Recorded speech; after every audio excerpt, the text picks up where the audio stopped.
Today we're going to prep, notice I said prep, for honeysuckle jelly because it takes at least 24 hours and I prefer 48 to make the honeysuckle tea. So first thing we got to do is we got to go forage. It's an overcast day here in Georgia, but honeysuckles are only here for a short while, so if it's not pouring down rain, I have to forage. So here we go. We need 4 cups of honeysuckle blossoms. So here we are. We're going to harvest the blossoms, leaving all of the green parts. Just the blossom is what we're looking for. I've picked all the leaves and the green stems off my honeysuckles. I'm going to give these a quick rinse and then pour it into my jar.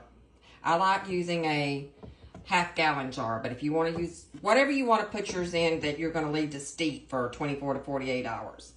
Once I put my honeysuckles all in my jar, I'm going to put equal amounts of whatever honeysuckles I have. I'm going to put boiling hot water on top. I've added my water. I've put a lid on it, and now I'm going to put it in the refrigerator for 48 hours.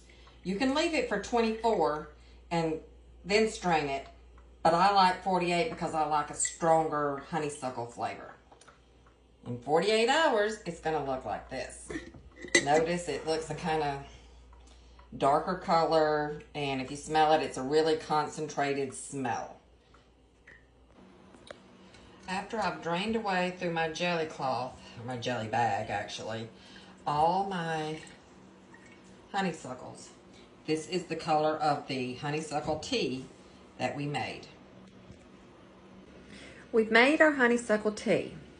The recipe that I'm going to later on post, it's going to call for 4 cups of flowers and 4 cups of hot water. If you do not have 4 cups, if you have 2 cups of honeysuckles, that's fine. Just use 2 cups of hot water poured on top of the blossoms to make your tea. Now, having said that, for the jelly, you're going to need 2 cups of honeysuckle tea. You're also going to need liquid pectin and sugar. Yep, and a teaspoon of lemon juice. I almost forgot to say that. So 1 teaspoon of lemon juice.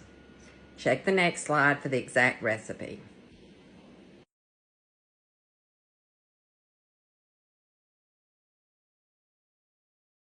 I've measured out my 2 cups, and as you'll notice, I have more. So this is going to be 2 batches.